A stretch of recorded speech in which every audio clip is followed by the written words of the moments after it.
ಎಲ್ರಿಗೂ ನಮಸ್ಕಾರ. ಕಟ್ಟೀಸ್ ಕಿಚನ್ ಕನ್ನಡಕ್ಕೆ ಸ್ವಾಗತ. ಇವತ್ತು ಮಾಡೋಣ ಏಕ್ದಮ್ ರೆಸ್ಟೋರೆಂಟ್ ಸ್ಟೈಲ್ ಬಟರ್ ಗಾರ್ಲಿಕ್ ದಾಲ್ ಮತ್ತು ಜೀರಾ ರೈಸ್. ಏನು ಮಾಡಿದ್ರು ರೆಸ್ಟೋರೆಂಟ್ ಟೇಸ್ಟ್ ಬರ್ತಾಯಿಲ್ಲ ಅನ್ನಿಸ್ತಾ ಇದ್ದರೆ ಒಂದು ಸಾರಿ ಈ ಥರ ಮಾಡಿ ನೋಡಿ, ಸೂಪರಾಗಿರುತ್ತೆ. ರೆಸ್ಟೋರೆಂಟ್ ಸ್ಟೈಲ್ದಲ್ಲೇ ಮಾಡೋಣ ಇವತ್ತು. ನಾನು ಇದಕ್ಕೆ 1 ಕಪ್ಪಷ್ಟು ರೈಸ್ ತೊಗೊಂಡಿದ್ದೀನಿ. ಅದಕ್ಕೆ 2 ಕಪ್ಪಷ್ಟು ನೀರು ಹಾಕ್ಕೊಂಡಿದ್ದೀನಿ. ಬಾಸ್ಮತಿ ರೈಸನ್ನು 2 ಸಾರಿ ಚೆನ್ನಾಗಿ ತೊಳ್ಕೊಂಡಿದ್ದೆ. ಈಗ ಇದಕ್ಕೆ 1 ಟೀ ಸ್ಪೂನಷ್ಟು ಎಣ್ಣೆನ ಹಾಕ್ಕೋತಾ ಇದ್ದೀನಿ ಮತ್ತು 1/4 ಚಮಚಷ್ಟು ಉಪ್ಪು ಹಾಕ್ಕೊಂಡು ಮಿಕ್ಸ್ ಮಾಡಿಕೊಂಡು ಓಪನ್ ಪಾಟಲ್ಲೇ ಬೇಯಿಸ್ಕೊಳ್ಳೋಣ ಮೀಡಿಯಮ್ ಫ್ಲೇಮಲ್ಲಿ. ಈಗ 1 ಗ್ಲಾಸಷ್ಟು ತೊಗರಿಬೇಳೆನ ತೊಗೊಂಡಿದ್ದೀನಿ. ಅದೇ ಗ್ಲಾಸಿಂದ 2 ಗ್ಲಾಸಷ್ಟು ನೀರನ್ನು ಹಾಕ್ಕೊಂಡಿದ್ದೀನಿ. 2 ಸಾರಿ ತೊಗರಿಬೇಳೆ ವಾಶ್ ಮಾಡಿಕೊಂಡು 2 ಕಪ್ ನೀರು ಹಾಕಿ 1 ಚಮಚ ಎಣ್ಣೆ, ಒಂದು ಅರ್ಧ ಚಮಚ ಅರಿಶಿಣದ ಪುಡಿ ಮತ್ತು 1/4 ಚಮಚದಷ್ಟು ಜೀರಿಗೆನ ಹಾಕ್ಕೊಳ್ಳೋಣ. ಒಳ್ಳೆ ಫ್ಲೇವರ್ ಬರುತ್ತೆ. ಬೇಳೆ ಬೇಯಿಸ್ಕೊಳ್ಳುವಾಗ ಈ 3 ಐಟಮನ್ನು ಮಾತ್ರ ಹಾಕ್ಕೊಳ್ಳೋಣ. ಈಗ 3 ವಿಸಿಲ್ ಕುಕ್ಕರನ್ನು ಬೇಯಿಸ್ಕೊಂಡಿದ್ದೀನಿ. ಹಾಗೆ ಓಪನ್ ಪಾಟಲ್ಲಿ ರೈಸ್ ಆಗ್ತಾಯಿದೆ.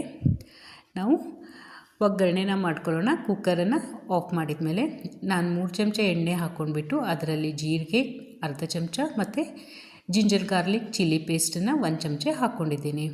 1 ಚಿಕ್ಕ ಆನಿಯನನ್ನು ಹಾಕ್ಕೊಂಡ್ಬಿಟ್ಟು ಚೆನ್ನಾಗಿ ಅದು ಆಲ್ಮೋಸ್ಟ್ ಲೈಟ್ ಬ್ರೌನ್ ಆಗೋವರೆಗೂ ಬೇಯಿಸ್ಕೊತಾ ಇರೋದು. ಈಗ ಮತ್ತು 1 ಚಿಕ್ಕ ಟೊಮ್ಯಾಟೊ, ಹಾಗೆಯೇ ಅರ್ಧ ಚಮಚ ಅರಿಶಿಣ ಪುಡಿ, 1 ಚಮಚ ಕೊರಿಯಾಂಡರ್ ಪೌಡರ್, ಅರ್ಧ ಚಮಚದಷ್ಟು ಖಾರದ ಪುಡಿ ಹಾಕ್ಕೊಂಡು ಚೆನ್ನಾಗಿ ಇದನ್ನು ಮಿಕ್ಸ್ ಮಾಡ್ಕೊಳ್ಳೋಣ.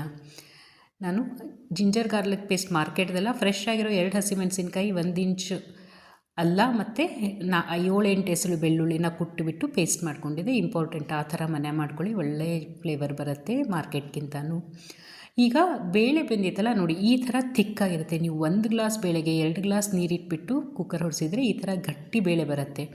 ಸೊ ಗಟ್ಟಿ ಬೇಳೆನ ಈ ಥರ ಫ್ರೈ ಮಾಡ್ಕೋಬೇಕು ಒಗ್ಗರಣೆಯಲ್ಲಿ. ಇದೇ ಸ್ಟೆಪ್ಪನ್ನು ರೆಸ್ಟೋರೆಂಟ್ ಅವರು ಫಾಲೋ ಮಾಡ್ತಾರೆ. ಅವ್ರು ಗಟ್ಟಿ ಬೇಳೆ ಬೇಯಿಸಿಟ್ಕೊಂಡಿರ್ತಾರೆ.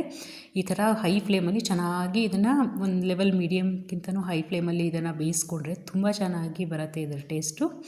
ಈಗ ಫ್ಲೇಮನ್ನು ಮೀಡಿಯಮ್ ಇಟ್ಕೊಂಡ್ಬಿಟ್ಟು ಒಂದು 5 ನಿಮಿಷ ಹುರಿದಾದ್ಮೇಲೆ ನೀರು ಸೇರಿಸ್ಕೊಳ್ಳೋಣ. ನಿಮ್ಗೆ ಏನು ಕನ್ಸಿಸ್ಟೆನ್ಸಿ ಬೇಕಲ್ವ ಅಷ್ಟು ನೀರು ಸೇರಿಸ್ಕೊಳ್ಳಿ. ನಾನು ಸುಮಾರು 1.5 ಗ್ಲಾಸಷ್ಟು ನೀರು ಸೇರಿಸ್ಕೊಂಡೆ ಮತ್ತು ಕಸೂರಿ ಮೇಥಿ ಮತ್ತು ಕೊತ್ತಂಬರಿನ ಆ್ಯಡ್ ಮಾಡ್ತಾಯಿದ್ದೀನಿ. ಇದಕ್ಕೆ ಏನೂ ಪ್ರಾಬ್ಲಮ್ ಆಗಿಬಿಟ್ಟು ಇಲ್ಲಿ ನನ್ನ ವೀಡಿಯೋ ಸ್ಟಕ್ ಆಗಿಬಿಟ್ಟಿತ್ತು ಸ್ವಲ್ಪ ಟೈಮ್. ಸೊ ನಾನು ಇದಕ್ಕೆ 1 ಚಮಚ ಉಪ್ಪು ಹಾಕ್ಕೊಂಡಿದ್ದೀನಿ ದಾಲ್ಗೆ, ಅದು ಮಿಸ್ ಆಗಿದೆ. ಮತ್ತು ಇದರಲ್ಲಿ ನಾನು 1 ಚಮಚಷ್ಟು ಬೆಣ್ಣೆನ ಹಾಕ್ಕೊಂಡಿದ್ದೀನಿ. ಒಂದು 7-8 ಎಸಳು ಬೆಳ್ಳುಳ್ಳಿ, ಒಂದು 7-8 ಚಿಕ್ಕದಾಗಿ ಹೆಚ್ಚಿರೋ ಮೆಣಸಿನ್ಕಾಯಿ ಪೀಸಸ್ ಹಾಕ್ಕೊಂಡಿದ್ದೀನಿ. ಇದೆಲ್ಲ ವಿಡಿಯೋದಲ್ಲಿ ಮುಂಚೆ ಹೋಗಿಬಿಟ್ಟಿತ್ತು. ಈಗ ಇದಕ್ಕೆ ಖಾರದ ಪುಡಿ ಹಾಕಿಬಿಟ್ಟು ದಾಲ್ ಮೇಲೆ ಚೆನ್ನಾಗಿ ಪೌರ್ ಮಾಡೋಣ. ಸೂಪರ್ ಟೇಸ್ಟಿಯಾಗಿರೋ ದಾಲ್ ಮೇಲೆ ಪೌರ್ ಮಾಡಿದರೆ ಇನ್ನೂ ರುಚಿ ಹೆಚ್ಚುತ್ತೆ ಅದರದ್ದು. ನಾವು ಈ ಥರ ಮೇಲ್ಗಡೆ ಹಾಕು ಬಟರ್ ಗಾರ್ಲಿಕ್ ಒಗ್ಗರಣೆ ತುಂಬಾ ಇಂಪಾರ್ಟೆಂಟ್. ಡೆಫಿನೆಟ್ಲಿ ಹಾಕಿ, ತುಂಬ ರುಚಿಯಾಗಿರುತ್ತೆ, ಒಳ್ಳೆ ಘಮನೂ ಇರುತ್ತೆ. ಈಗ ಜೀರಾ ರೈಸ್ ಮಾಡ್ಕೊಳ್ಳೋಣ. ಜೀರಾ ರೈಸ್ಗೆ ಒಂದು ಪಾತ್ರೆನ ಬಿಸಿ ಮಾಡಿಬಿಟ್ಟು ಅದರಲ್ಲಿ ಎಣ್ಣೆ ಹಾಕ್ಕೊಂಡಿರೋದು 3 ಸ್ಪೂನಷ್ಟು, 1 ಚಮಚಷ್ಟು ಜೀರಿಗೆ ಹಾಕ್ಕೊಂಡಿರೋದು ಮತ್ತು 1 ಪತ್ರೆ, 1 ಇಂಚ್ ದಾಲ್ಚಿನ್ನಿ, 1 ಚಮಚೆ ಜಿಂಜರ್ ಚಿಲ್ಲಿ ಗಾರ್ಲಿಕ್ ಪೇಸ್ಟ್. ನಾನು ಆಗಲೇ ಹೇಳಿದಾಗೆ ಮನೆಯಲ್ಲೇ ಮಾಡ್ಕೊಂಡಿರೋ ಜಿಂಜರ್ ಚಿಲ್ಲಿ ಗಾರ್ಲಿಕ್ ಪೇಸ್ಟ್. ಅದು ಒಂದು ಹೆಚ್ಚಿರೋ ಒಂದು 4-5 ಪೀಸಸ್ ಗ್ರೀನ್ ಚಿಲ್ಲಿ ಹಾಕ್ಕೊಳ್ಳೋಣ. ಮತ್ತು ನಾವು ಮಾಡಿಟ್ಕೊಂಡಿರೋ ಅನ್ನ, ರುಚಿಗೆ ತಕ್ಕಷ್ಟು ಉಪ್ಪು. ಆಲ್ರೆಡಿ ನಾವು ಅನ್ನ ಮಾಡುವಾಗ 1/4 ಚಮಚ ಉಪ್ಪು ಹಾಕಿದ್ದೀವಲ್ಲ, ಸೊ ನಿಮಗೆ ರುಚಿಗೆ ಎಷ್ಟು ಬೇಕೋ ಅಷ್ಟು ಮಾತ್ರ ಉಪ್ಪು ಹಾಕ್ಕೊಳ್ಳಿ. ಉಪ್ಪು ಸ್ವಲ್ಪ ಕಡಿಮೆನೇ ಹಾಕ್ಕೊಳ್ಳಿ ಈ ಟೈಮಲ್ಲಿ. ಚೆನ್ನಾಗಿ 2-3 ನಿಮಿಷ ಹುರಿದ್ಬಿಟ್ಟು ಮತ್ತೆ ಅದರ ಮೇಲೆ ಕೊತ್ತಂಬರಿ ಸೊಪ್ಪನ್ನು ಉದುರಿಸಿ ಮತ್ತೆ ಒಂದು 3-4 ನಿಮಿಷ ಚೆನ್ನಾಗಿ ಮೀಡಿಯಮ್ ಫ್ಲೇಮಲ್ಲಿ ಹುರ್ಕೊಳ್ಳೋಣ. ಈ ಹುರ್ಕೊಳ್ಳೋದ್ರಿಂದ ರೆಸ್ಟೋರೆಂಟ್ ಸ್ಟೈಲ್ ಟೇಸ್ಟ್ ಬರುತ್ತೆ.